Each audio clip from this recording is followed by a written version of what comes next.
It almost feels like Donald Trump was purely projecting when he said they're dumping their criminals into our country willingly. And now I guess Trump wants to run it back. Here on Live Now from Fox, you're taking a live look at the White House as we have learned that President Trump is now ordering action to be taken against the country of Colombia, saying, quote, I was just informed that two repatriation flights from the United States with a large number of illegal criminals were not allowed to land in Colombia. This order was given by Colombia's socialist president, who is already very unpopular amongst his people. His denial of... What a funny thing to say while you're in the process of like enforcing your will upon this person. Like I find this kind of funny, where he's like, oh, this like stupid socialist president, nobody likes them. Okay, well, your actions are probably even less popular from the perspective of Colombians, where you're like, hey, these people that have done crimes in the United States of America, they're your responsibility now. Like, I suspect that the Colombian president saying no to that, saying no to this like deportation, like saying no to receiving these deported people is probably somewhat a popular move, right? Like, who the fuck is like, oh yeah, please give me all the criminals that did crimes in your country. You don't have to like directly send them in the way that Trump claims that is how it goes. But oh my God, I'm gonna die so bad. They said no because it was a military plane. Okay. I got you tripping on the hair. No, when I wake up in the mornings, my hair just looks like dog. These flights has jeopardized the national security and public safety of the United States. So I have directed my administration to immediately take the following urgent and decisive retaliatory measures. And he also just shared that information in a social media post. Some of those measures include an emergency 25% tariffs on all goods coming into the United States. In 1 week, the 25% tariffs will be raised to 50%. Also issuing a travel ban and immediate visa revocations on the Colombian government officials and all allies and supporters. Visa sanctions on all party members, family members, and supporters of the Colombian government, enhanced customs and border protection inspections of all Colombian nationals and cargo on national security grounds, treasury, banking, and financial sanctions to be fully imposed. President Trump saying, quote, these measures are just the beginning. We will not allow the Colombian government to violate its legal obligations with regard to the acceptance and return of the criminals they forced into the United States. This is a look right here of the social media post that he just issued there on Truth Social. That's on the left-hand side of your screen. On the right-hand side of your screen, that is a social media post by a Fox News journalist, Bill Malugin.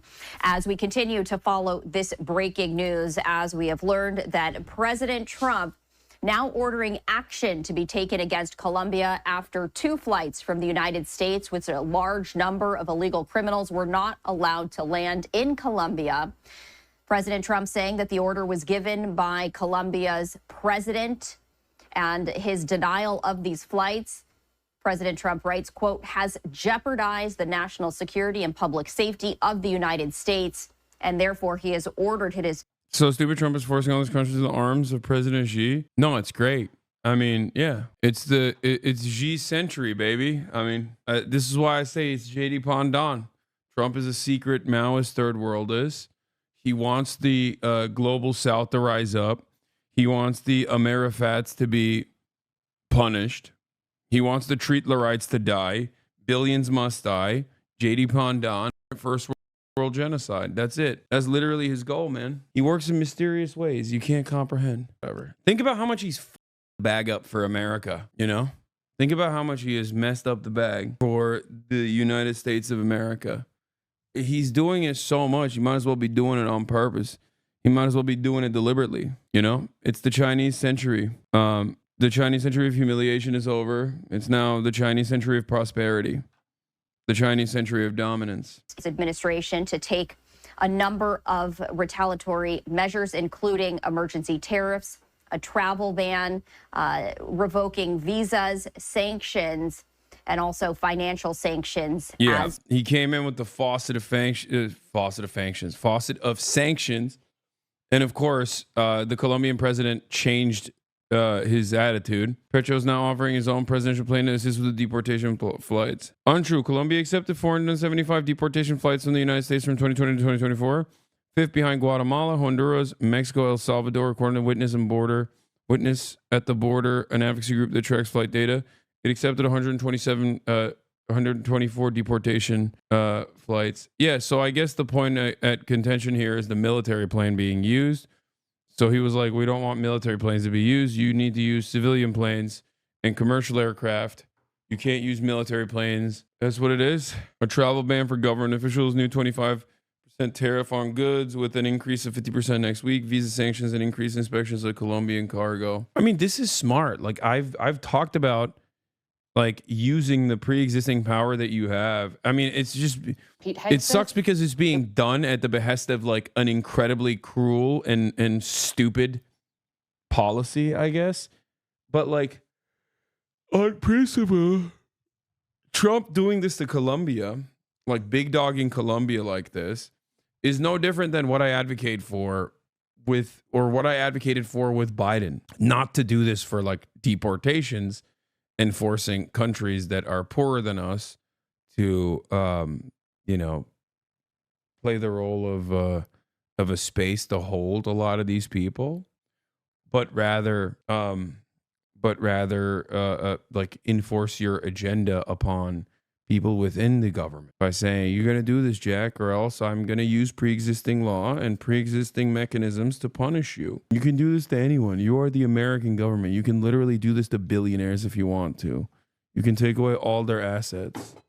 Imagine a world where we could do that. Anyway, but instead we live in a world where JD Vance is the vice president. All right. Let's cover drop site already. Drop site translated Petro. Gustavo Petro, Presidente de la República de Colombia. Okay. Gustavo Petro's take on Donald Trump. He just did a massive response to Donald Trump. Colombian President Gustavo Petro reciprocates Trump's tariffs with 50% tariffs on all U.S. goods entering his country. Trump, I don't like traveling to the U.S. much. It's a bit boring, but I confess there are some merits. I like going to the black neighborhoods in Washington. There I saw an entire struggle in the U.S. Capitol between black people and Latinos with barricades, which seems silly to me because they should unite. I confess that I like Walt Whitman, Paul Simon, Noam Chomsky, and Miller. I confess that Sacco and Vanzetti, who share my blood, are memorable in U.S. history, and I follow them. They were killed by fascists in the U.S. for being labor leaders, executed in the electric chair, much like the fascists of my own country. I don't like your oil, Trump. It will destroy humanity due to greed. Maybe one day, along with a glass of whiskey, which I accept despite my gastritis, we can openly talk about this. But it's difficult because you consider me an inferior race. I am not, nor is any Colombian. So if you know anyone stubborn, it is me, period. You can try with your economic strength and arrogance to carry out a coup like you did with Allende, but I will die by my law. I resisted torture and I resist you. I don't want slaveholders beside Colombia. We've had many and we've freed ourselves. What I want beside Colombia are lovers of freedom. If you can't accompany me, I will go elsewhere.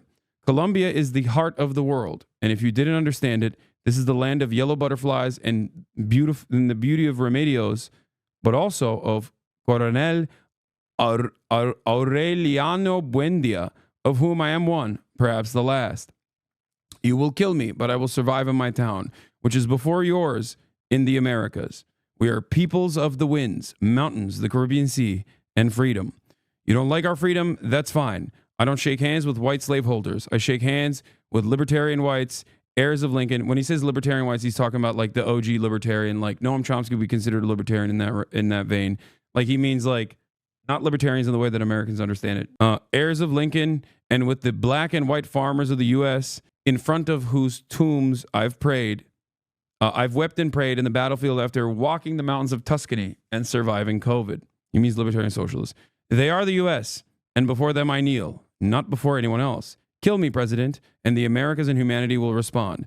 Colombia, stop looking north now. Look to the world. Our blood comes from the blood of the Caliphate of Cordoba, the civilization of that time, from the Roman Latinos of the Mediterranean, the civilization of that time, who founded the Republic, democracy in Athens. Our blood carries the resistance of black people made slaves by you. In Colombia is the first free territory in America, before Washington, before all of America, and there I take shelter in its African songs.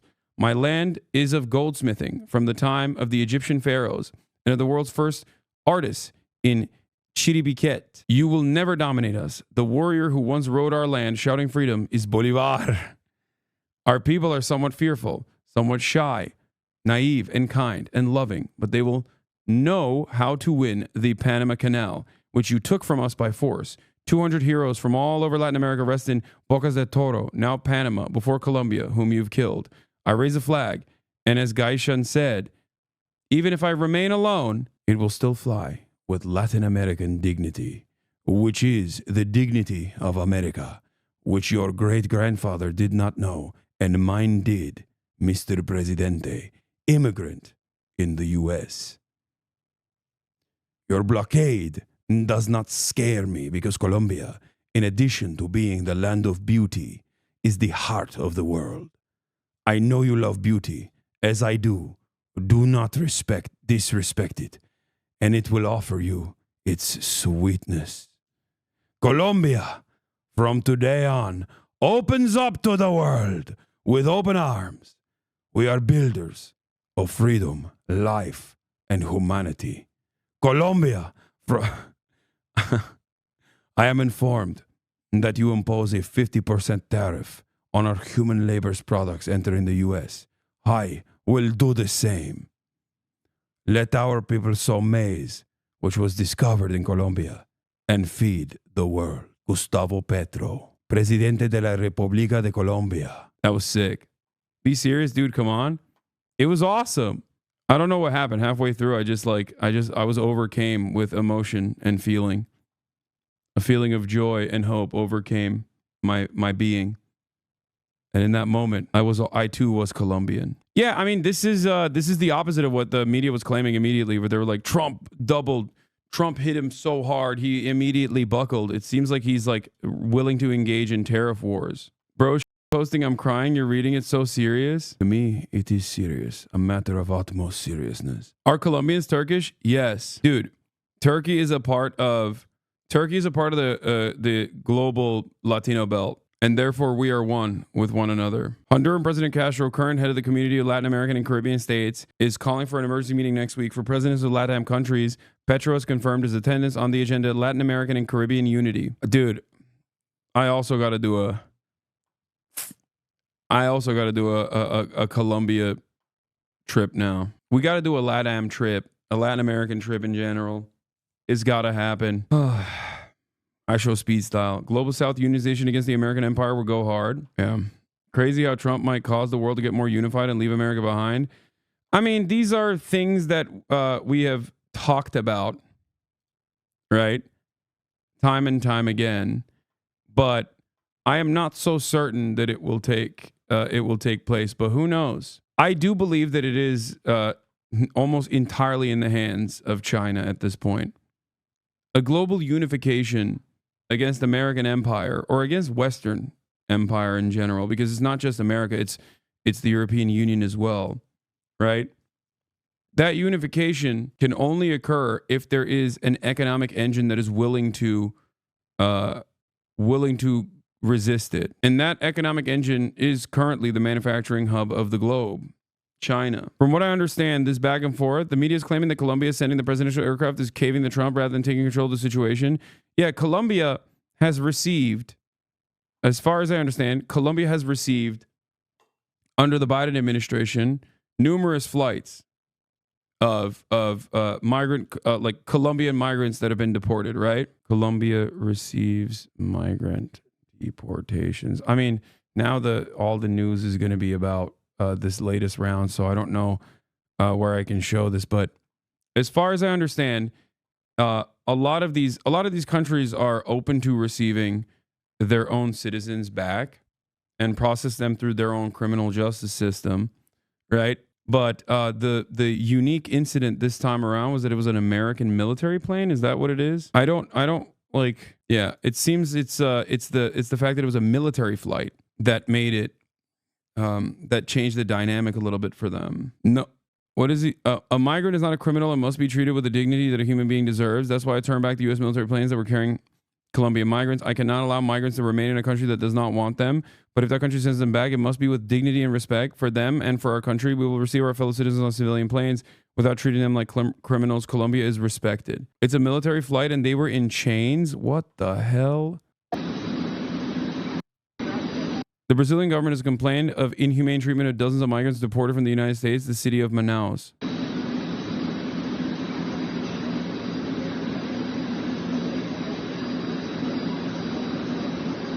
No AC, they were shackled the whole time. No piss breaks, no food on the flight. Yeah, that's the Brazilian complaint included things like the AC not working on the flights. So I mean, yeah, the conditions are horrible. The conditions are completely unacceptable. I'm so mad about it, Hasan. Chain people and AC broken, no food, no piss. Yeah, when speaking to experts in Latin America, I've been told that the use of military planes by the United States could be seen as an insult, and now it seems they were right. Mexico's president just refused to take a deportation flight from the U.S. for the first time in years. Yeah, these countries have cooperated with the American government within the confines of the law. When migrants are deported, they're deported usually on commercial travel or like civilian aircraft, not on military aircraft. And I think Trump doing that with military aircraft in an effort to probably beef up the argument that, you know, they're perp walking these people, right? The reason why they're doing that is because it goes along with the narrative that these people are like violent criminals responsible for abhorrent crimes. Obviously, it's for the optics. It's to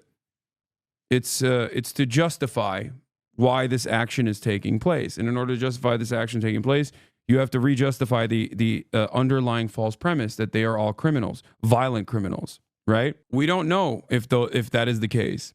But considering that the American criminal justice system, even under the Brandon regime, no matter how much Republicans claim this wasn't the case, still operated in the normal ways that it always does and apprehended violent criminals and process them through the criminal justice system, okay?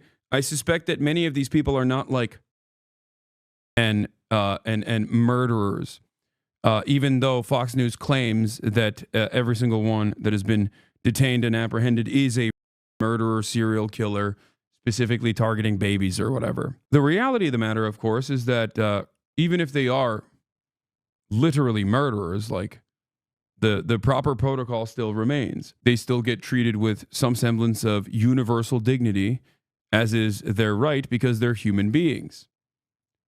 And any kind of response to this that revolves around, no, actually, I don't really care if they're murderers, like they don't get the dignity, is just simply opening up a very dangerous precedent, in my opinion. This NBC article explains how the ICE flights operate. I tried sending an excerpt, but it was too long. I also don't understand why. This is a genuine thing that I don't understand, and I haven't gotten a good response from this, from anyone that is even like remotely sympathetic to the Trump cause in general. But like, why do we want to deport murderers? Why don't we want them in jail? Do you see what I'm saying? Like, am I crazy? Like, there is this very weird mentality that Republicans have where they just keep saying like, we got to deport these murders. We got to deport these murders. I'm like, dog, I want them to go to jail. Like, I don't want them to potentially get away. Like, what are you talking about? Like, that's insane to me. I feel like they've become too woke in their, like, deportation is normally, under normal circumstances, deportation is a violent and cruel process. 100%. But it is literally a better alternative than the prison system, than going through the proper channels of the criminal justice system and actually serving your time. You are not offering the victims any closure whatsoever. It makes no sense. It truly makes no sense when people are like, no, What we must do is let some of these guys go completely free. Objectively, the only time where deportation that is otherwise a violent and cruel and unjustifiable measure is actually the more humane outcome, okay? Also, ironically, not just a humane outcome, but like an outcome that kind of violates the principle of the law. Hasan, what? Likes men, son, or takes ferocious daughter? Why don't you debate about that? Hashtag sus? That's funny. I think they care more about the money. Keeping them in jail costs too much for them, possibly even sinister. No, you're wrong. We have, in the United States of America, we literally have private prisons, okay? It doesn't exist, I don't think, anywhere else on the planet. So no. Even in this like depraved structure, there are still people who are slated to make money from this process, and they are already experiencing tremendous growth in their stock prices. It almost feels like Donald Trump was purely projecting, and we know that historically he was, but he was purely projecting when he said they're dumping their criminals into our country willingly, and we have done that. We literally did that with MS-13. That's how MS-13 began. MS-13 was a prison gang built in the United States of America's carceral structure in California state penitentiaries. And then we took all of the Salvadoran prisoners from our prisons, did not inform the El Salvadoran government that they were actually, gang members, and we just sent them to El Salvador. And guess what? They still had a network of connection in the United States of America, and very quickly, one, with all their training in American prisons, were able to do acts of terror and take over the El Salvadoran government, number one. And then number two, use the government of El Salvador or the nation of El Salvador as a launching ground for their operations, and utilize their pre-existing connection to the United States to continue doing more crime in the U.S. We made it this mutated super terror cell, basically. Like, we created it. And now I guess Trump wants to run it back. If there are no rooms in American jails, then the goal should not be to build more of them, but instead the goal should be to potentially, make the process a little bit better so that there are no more prisoners. You thinking he's only doing this to unstabilize these countries? No.